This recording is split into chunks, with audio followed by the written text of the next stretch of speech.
तो भगवान पतंग है और सुमिरन डोरी है। डोरी खींचते जाओ, पतंग नजदीक आ जाए। अब हमें चिंता नहीं करनी। आप तो बस नाम जो गुरुजी ने दिया, खूब नाम जप करो।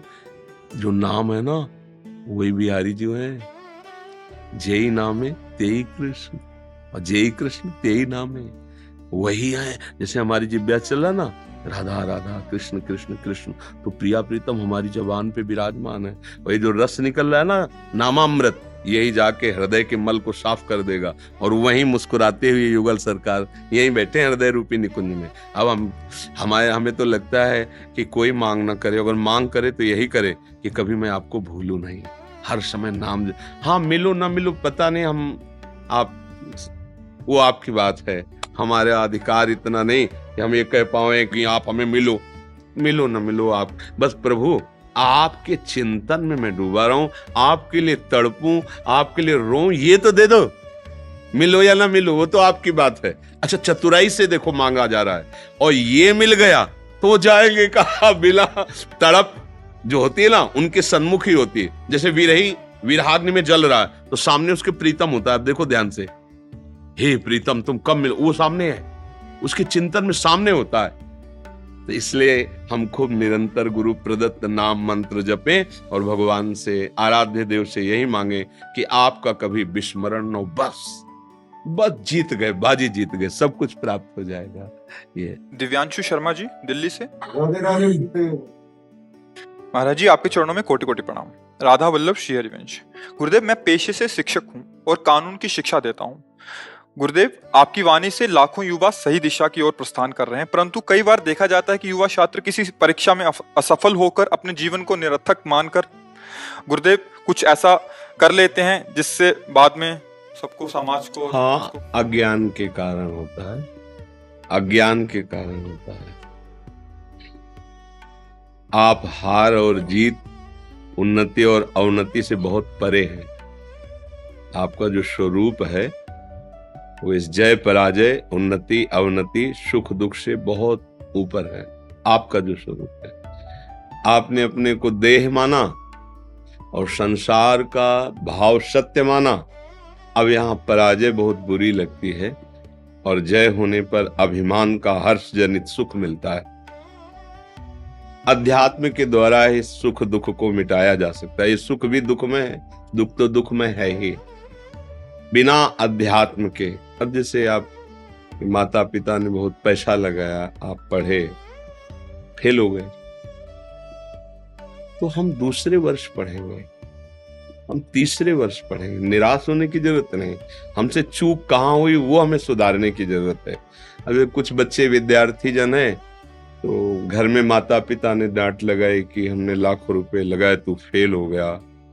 अब विद्यार्थी जो उसके साथी हैं वो पास हो गए, घर में भी अशांति, विद्यालय में भी उसको अपने मन में नीचा देखना पड़ रहा है।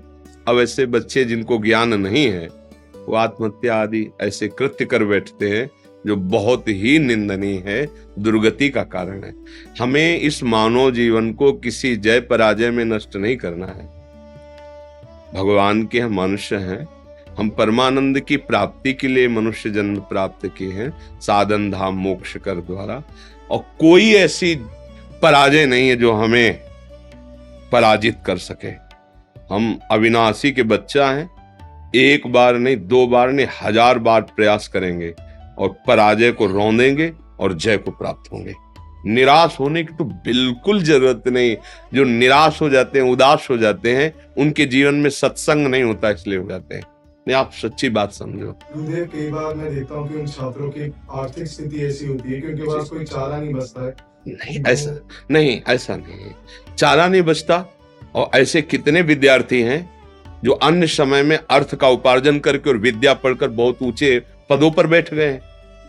तो हमको उनसे भी तो शिक्षा लेनी चाहिए कि वो, अगर उनको अवसर मिलता है तो दूसरे के घर में सेवा करके, उनसे सहयोग लेकर और अपनी आत्महत्या करना जरूरी है, निराश होना जरूरी है। अरे हम ऐसा प्रयास कर, देखो जो बालक हैं अभी 15, 16, 18, इनको माता पिता का बहुत दुलार और सही निर्देश, क्योंकि सच्चे माता पिता वही हैं जो अपने बेटे को आध्यात्मिक बल से युक्त कर सके। अगर अध्यात्म बल युक्त नहीं किया तो फिर निराशा ही हाथ। अब जैसे आप लोग हैं, आप लोग बुद्धि के द्वारा समझ सकते हैं, अब बच्चे नहीं हैं।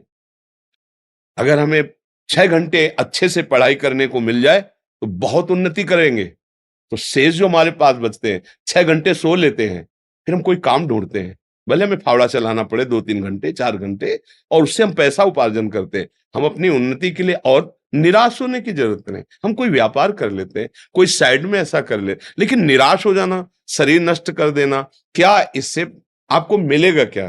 मान लो आपने शरीर नष्ट किया और अपराध बन गया, भगवान ने तुम्हें परम पद प्राप्ति के लिए मनुष्य जन्म दिया, उसको तुमने नष्ट कर दिया। पूर्व के कर्म दुख देने वाले हैं ही, ये नया कर्म और बन गया, अब मुक्ति तो हुई नहीं ना, तो फिर किसी शरीर में तुम भेज दिए जाओगे। ये जेल है शरीर, आप क्या इससे मुक्त होना है। अच्छा, इसमें तो बुद्धि है। अब जैसे पशु हैं, पक्षी हैं, ऐसी कितनी योनियां हैं, नाली के कीड़े बने रेंग रहे हो, तो मरने के बाद क्या हमको परम पद मिल जाएगा क्या? अरे हमको वो उपाय करना है जिससे इस लोक और परलोक में हम सुख प्राप्त करें।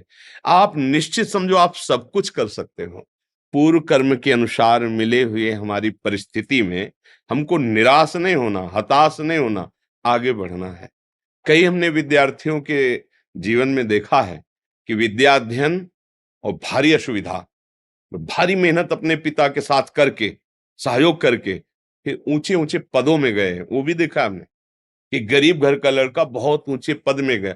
तो ऐसे हम एक दूसरे को उत्साहवर्धन करें, ऐसे हम भगवान का भरोसा दिलाएं, अध्यात्म का बल उनके अंदर जागृत करें।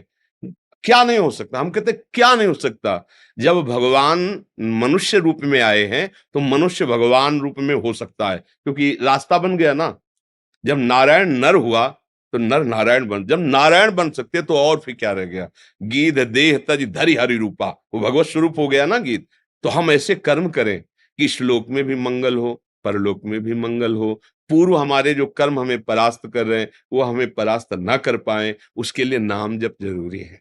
नाम जप करो, कोई नशा मत करो, गंदे लोगों का संग मत करो। और जैसे आप सत्संग कर रहे हो, जो सत्संग में नहीं पहुंच पा रहे हैं, ना कभी आ सकते हैं, तो आपको जो मिला है आप उसे दीजिए। गुरुदेव, मैं यही करता हूँ, अपनी जो भी शिक्षा उन्हें देता हूँ उस समय पे, जी तो आपकी वाणी का जो सार होता है उन तक जी, पहुंचाने का प्रयास करता ये बहुत बड़ा भगवान की प्रसन्नता का भी हेतु होता है। अगर एक बच्चा धैर्यवान बन गया, एक नशा छोड़ दिया, तो हमारा मनुष्य जन्म लेना सार्थक हो गया। एक का मंगल कर दे हम, तो जरूरी नहीं कोई यहाँ आवे, यहाँ की बात पकड़ो और 10 को और फैलाओ, जिससे उनका जीवन सुखमय हो, जीवन नशा रहित हो, व्यभिचार रहित हो, निराशा रहित हो। अरे आप समझ नहीं पा रहे, भोजन भी ना हो, कोई व्यवस्था भी न हो, और मन आनंदित है तो कोई फर्क नहीं पड़ता। और सब कुछ है, जितना वैभव कहा जाता है, और मन अशांत है तो कुछ नहीं मिला। और मन सदैव अशांत रहेगा जब तक भजन नहीं करो।